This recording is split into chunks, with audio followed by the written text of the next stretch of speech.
तो दोस्तों स्वागत है आप सभी का RRB group D 2025 GK mock test 7 में। दोस्तों आज के इस वीडियो में हम लोग स्टैटिक जीके से जो है 20 क्वेश्चन का टेस्ट लगाने वाले हैं। जी हाँ दोस्तों, जो आपका आरआरबी ग्रुप डी का न्यू वैकेंसी आया हुआ है 2025 का, उसमें जो आपका स्टैटिक जीके से 20 क्वेश्चन आने वाले हैं, 20 क्वेश्चन आने वाले हैं। तो इस टेस्ट को लास्ट तक लगाइए, इसमें से खुद से कितना सही कर पा रहे हैं वो कमेंट बॉक्स में जरूर बताइए। प्रयास ये करिए आप कि 20 में 20 क्वेश्चन पूरा सही करने का। और इसमें जितना भी क्वेश्चन लिया हूँ सब सिलेक्टेड क्वेश्चन है, प्रीवियस ईयर में पूछा हुआ प्रश्न रहेगा। तो चलिए शुरू कर लेते हैं एक छोटे से प्रश्न से। फर्स्ट क्वेश्चन, अभी आपका पहला प्रश्न रहेगा, पाई दिवस कब मनाया जाता है? आंसर करेंगे आप लोग, ऑप्शन आपके सामने हैं। बताइए, पूरे दुनिया भर में मनाया जाता है पाई दिवस, पूरे दुनिया भर में मनाया जाता है, कब मनाया जाता है? आंसर करेंगे आप लोग। तो इसका राइट आंसर हो जाएगा ऑप्शन नंबर बी, 14 मार्च को मनाया जाता है। ओके, 14 मार्च को जो है आपका पाई दिवस पूरे दुनिया भर में मनाया जाता है, यानी कि विश्व भर में मनाया जाता है। ओके, और इम्पोर्टेंट पॉइंट देख लेंगे, इम्पोर्टेंट पॉइंट रहेंगे, काफ़ी इम्पोर्टेंट है। देखिए यहाँ पे 14 मार्च को दुनिया भर में पाई दिवस मनाया जाता है। ओके, ये तो कंफर्म हो गया। अब बात करेंगे 16 मार्च को, तो 16 मार्च को जो है राष्ट्रीय टीकाकरण दिवस मनाया जाता है। काफ़ी इंपॉर्टेंट क्वेश्चन है, ये याद रखेंगे। और नेक्स्ट रहेगा आपका 19 मार्च को अंतर्राष्ट्रीय ग्राहक दिवस और रंग पंचमी दिवस मनाया जाता है। याद रखिएगा तीनों पॉइंट। ओके, काफ़ी इंपॉर्टेंट है। चलिए नेक्स्ट क्वेश्चन देखेंगे। नेक्स्ट क्वेश्चन रहेगा आपका, अगला प्रश्न है, अंतर्राष्ट्रीय न्यायालय में न्यायाधीशों की संख्या है, बताइए कितने हैं न्यायाधीशों की संख्या कितनी होती है? बताइए, आंसर करेंगे आप लोग। ऑप्शन आपके सामने हैं, ऑप्शन है आपके 11, 15, 18, 7। बताइए कितनी होती है? तो इसका राइट आंसर हो जाएगा ऑप्शन नंबर बी, 15 होती है। ओके, कितने? 15 होती है। अंतर्राष्ट्रीय न्यायालय में न्यायाधीशों की संख्या कितनी होती है? तो 15 होती है। ओके, चलिए इंपॉर्टेंट पॉइंट देखेंगे। इंपॉर्टेंट पॉइंट एक भी मत छोड़िएगा, क्योंकि यहाँ से भी प्रश्न बनता है। ओके, कहाँ से प्रश्न बन जाएगा कोई गारंटी नहीं है, तो इस वजह से आप लोग जो है हर चीज को जो है पकड़ के रखिए। ओके, एक भी क्वेश्चन कहीं से छूटना नहीं चाहिए। 20 में 20 क्वेश्चन आपको लेके आना है आपके एग्जाम में। और इंपॉर्टेंट पॉइंट देखिएगा आप लोग, अंतर्राष्ट्रीय न्यायालय में 15 न्यायाधीश होते हैं। याद रखिएगा कितने न्यायाधीश होते हैं? 15 न्यायाधीश होते हैं, जिन्हें संयुक्त राष्ट्र महासभा और सुरक्षा परिषद द्वारा 9 वर्षों के कार्यकाल के लिए चुना जाता है। कितने वर्षों के लिए? तो 9 वर्षों के लिए चुने जाते हैं कितने? 15 न्यायाधीश। ओके, और यह न्यायालय की बात किया जाए तो यह न्यायालय जो है नीदरलैंड के हैंग में शांति पैलेस में स्थित है। ओके, याद रखिएगा कितने सालों के लिए चुने जाते हैं? तो 9 सालों के लिए चुने जाते हैं। कितने न्यायाधीश होते हैं? तो 15 न्यायाधीश होते हैं। किसके द्वारा चुने जाते हैं? तो संयुक्त राष्ट्र महासभा और सुरक्षा परिषद द्वारा चुने जाते हैं। ओके, चलिए सब कुछ याद रखिएगा, सब कुछ याद रखिएगा, कुछ भी छोड़ना नहीं है। कहीं से भी प्रश्न पूछिए, आपको आंसर करना है। चलिए नेक्स्ट क्वेश्चन रहेगा आपका, कौन से भारतीय हॉकी खिलाड़ी के नाम पर जर्मनी में एक सड़क का नाम रखा गया है? बताइए, आंसर करिए आप लोग। ऑप्शन है रूप सिंह, धनराज पिल्ले, ध्यानचंद्र, जफर इकबाल। बताइए कौन है? तो उसका राइट आंसर हो जाएगा ऑप्शन नंबर ए, रूप सिंह। ओके, ये कौन है रूप सिंह? चलिए डिटेल में समझेंगे, अच्छे समझ में आएगा। इंपॉर्टेंट पॉइंट रहेगा, रूप सिंह 1908 से लेकर के 1977 यह इनका जीवन काल है। ओके, 1908 में इनका जन्म हुआ और 1977 में इनकी मृत्यु हो गई, यानी कि ये पूरा इनका जीवन काल है। ओके, एक भारतीय हॉकी खिलाड़ी थे और सुप्रसिद्ध हॉकी खिलाड़ी मेजर ध्यानचंद के छोटे भाई थे। ओके, किसके छोटे भाई हैं? तो मेजर ध्यानचंद के छोटे भाई हैं रूप सिंह। ओके, 1936 में ओलंपिक में उनके शानदार प्रदर्शन के बाद, ओके याद रखिएगा, म्यूनिक में उनके नाम पर एक सड़क का नाम रखा गया था। ओके, याद रखिएगा किसके नाम पे? तो रूप सिंह के नाम पे। ये मेजर ध्यानचंद के छोटे भाई हैं। ओके, म्यूनिक में इनके नाम पर एक सड़क बना है। ओके, चलिए नेक्स्ट क्वेश्चन, अगला प्रश्न रहेगा आपका, किस नृत्य को रविंद्रनाथ टैगोर ने पुनर्जीवित करके केरल और पश्चिम बंगाल में लोकप्रिय बनाया था? बताइए कौन सा वो नृत्य है जिसको रविंद्रनाथ टैगोर ने जो है पुनर्जीवित किया, यानी कि वो विलुप्त होने के कगार पे था, उसको पुनर्जीवित किया और उसको जो है केरल और पश्चिम बंगाल का जो है लोकप्रिय बना दिया था। तो वो कौन सा है, कौन सा नृत्य है? तो उसका राइट आंसर हो जाएगा Manipuri. Okay, option number C हो जाएगा राइट।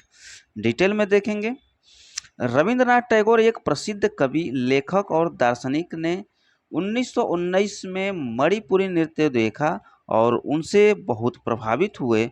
उन्होंने अपने विश्वविद्यालय शांति निकेतन, कौन सा विश्वविद्यालय, शांति निकेतन में मणिपुरी नृत्य के एक शिक्षक गुरु को आमंत्रित किया और मणिपुरी शैली को अपने नृत्य नाटकों का आधार बनाया, जिन्हें रविंद्र नृत्य नाट्य कहा जाता है। टैगोर के प्रयासों से मणिपुरी नृत्य को बढ़ावा मिला और यह पश्चिम बंगाल और केरल का लोकप्रिय हो गया। ओके, चलिए नेक्स्ट क्वेश्चन का आंसर करेंगे, अगले प्रश्न की ओर बढ़ेंगे। भारत द्वारा अंटार्कटिका में स्थापित प्रथम अनुसंधान स्टेशन का नाम क्या है, बताना है आपको। बताइए, काफ़ी बार पूछा जाता है ये प्रश्न, आपका कोई भी एग्जाम हो सब में ये क्वेश्चन पूछा जाता है, तो आंसर करेंगे आप लोग। तो इसका राइट आंसर हो जाएगा option number C, Dakshin Gangotri. Okay, option number C हो जाएगा राइट। इंपॉर्टेंट पॉइंट देखिएगा, भारत द्वारा अंटार्कटिका में स्थापित पहला अनुसंधान स्टेशन दक्षिण गंगोत्री था। यह अंटार्कटिक कार्यक्रम के तहत 1983 से 1984 में स्थापित किया गया था। ओके, चलिए नेक्स्ट क्वेश्चन, अगले प्रश्न की ओर बढ़ेंगे। अगला प्रश्न रहेगा, ग्रेनाइट सिटी के नाम से जाना जाता है, बताइए किसे ग्रेनाइट सिटी के नाम से जाना जाता है। ऑप्शन है एवरडीन, शिकागो, जोहान्सबर्ग, मॉस्को। तो इसका राइट आंसर हो जाएगा Aberdeen. Okay, option number A हो जाएगा राइट, यानी कि ग्रेनाइट सिटी के नाम से किसे जाना जाता है, तो एवरडीन को जाना जाता है। डिटेल में देखेंगे, ग्रेनाइट सिटी के रूप में एवरडीन स्कॉटलैंड और जालौर राजस्थान को जाना जाता है। याद रखिएगा, एवरडीन स्कॉटलैंड में अधिकांशतः इमारतें ग्रेनाइट से बनी हैं, जिससे इसे ग्रेनाइट सिटी की उपमा मिली है। ओके, याद रखिएगा, एवरडीन स्कॉटलैंड में स्थित है। अब बात करेंगे, जालौर जो राजस्थान में है अपने ग्रेनाइट उद्योग के लिए प्रसिद्ध है और इसे ग्रेनाइट सिटी के रूप में जाना जाता है। ओके, चलिए नेक्स्ट क्वेश्चन, अगला प्रश्न रहेगा आपका, मैजिक सिटी के नाम से किसे जाना जाता है। आंसर करेंगे आप लोग, मैजिक सिटी के नाम से किसे जाना जाता है, तो इसका राइट आंसर हो जाएगा option number D, Miami Florida को जाना जाता है। ओके, क्यों जाना जाता है वो आप समझेंगे यहाँ पे। मैजिक सिटी के नाम से सबसे प्रसिद्ध शहर मियामी फ्लोरिडा है। यह शहर अपने तेज विकास दर और अनोखे फन के कारण ऐसा नाम पाया है। Okay, magic city.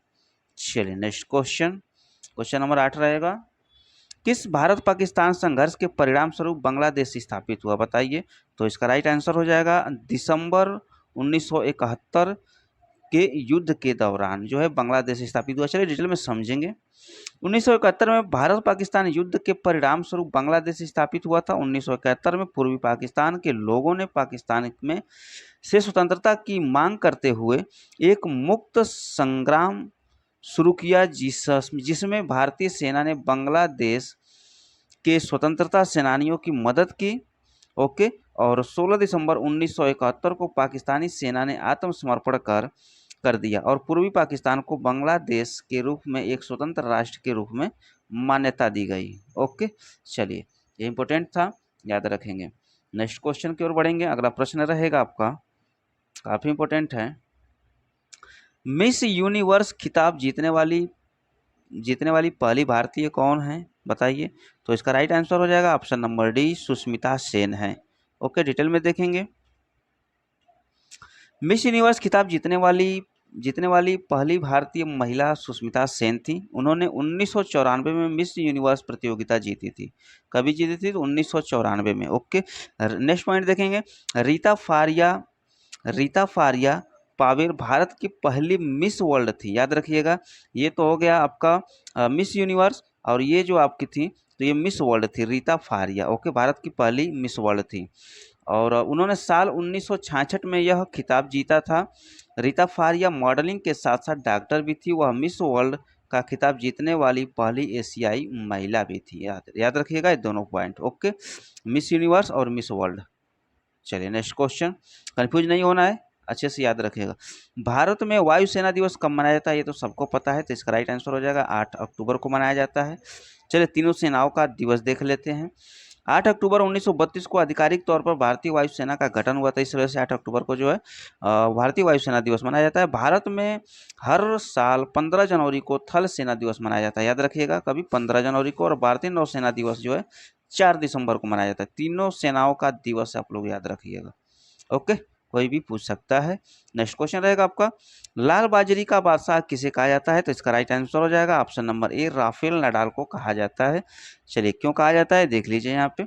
टेनिस में लाल बाजरी का बादशाह राफेल नडाल को कहा जाता है। उन्होंने फ्रेंच ओपन में 14 बार खिताब जीता है, जो एक रिकॉर्ड है। ओके, चलिए नेक्स्ट क्वेश्चन, क्वेश्चन नंबर 12 रहेगा आपका, बेरियम मिल का उपयोग किया जाता है। बताइए बेरियम मिल का उपयोग किस लिए किया जाता है? तो इसका राइट आंसर हो जाएगा आहार नली की एक्सरे के लिए किया जाता है। Option number B is the right हो जाएगा। नेक्स्ट क्वेश्चन काफी इंपोर्टेंट है, फरक्का समझौता का संबंध है, क्या संबंध है इसका?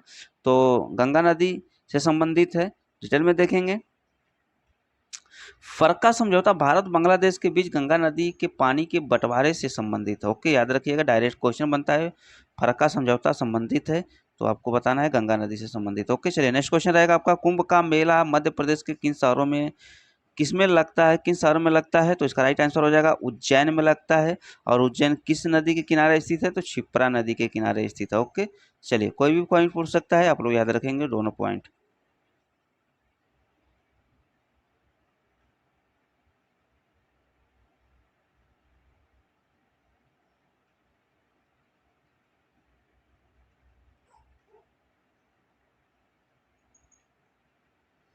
चलिए नेक्स्ट क्वेश्चन देखेंगे। अगला प्रश्न रहेगा आपका, इंटरनेशनल प्रीमियर टेनिस लीग के संस्थापक कौन है? तो इसका राइट आंसर हो जाएगा option number C, Mahesh Bhupathi हैं। Option number C is the right हो जाएगा। इंपॉर्टेंट पॉइंट देखिएगा, International Premier Tennis League IPTL के संस्थापक महेश भूपति हैं। उन्होंने 2013 में पेरिस में लीग की घोषणा की थी। ओके, याद रखिएगा, डेट भी याद रखिएगा, पूछ सकता है। नेक्स्ट क्वेश्चन है, हताश पार्टी किस देश की राजनीतिक पार्टी है? तो इसका राइट आंसर हो जाएगा इजराइल, यानी कि option number D is the right हो जाएगा। डायरेक्ट क्वेश्चन बनता है, इजराइल की ये राजनीतिक पार्टी है। नेक्स्ट क्वेश्चन का आंसर करेंगे आप लोग, विश्व उपभोक्ता अधिकार दिवस कब मनाया जाता है? तो सबको पता है। तो विश्व उपभोक्ता अधिकार दिवस जो है आपका 15 मार्च को मनाया जाता है। Option number B is the right हो जाएगा। नेक्स्ट क्वेश्चन रहेगा आपका, अगला प्रश्न रहेगा, मोसाद किस देश की गुप्तचर संस्था है? बताइए, डायरेक्ट क्वेश्चन बनता है।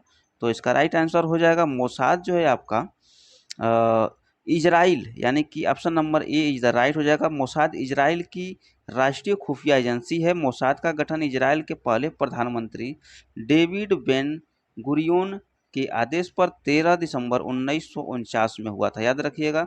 इजराइल के प्रथम प्रधानमंत्री भी याद रख लीजिएगा यहाँ से, डेविड बेन गुरियोन। ओके, ये भी पूछ सकता है। ओके, चलिए नेक्स्ट क्वेश्चन, क्वेश्चन नंबर 19 रहेगा आपका, काफी इंपॉर्टेंट है, सूरज ताल झील कहाँ स्थित है? बताइए सूरज ताल झील कहाँ पे स्थित है? तो इसका राइट आंसर हो जाएगा आपका हिमाचल प्रदेश में स्थित है। Option number B is the right हो जाएगा।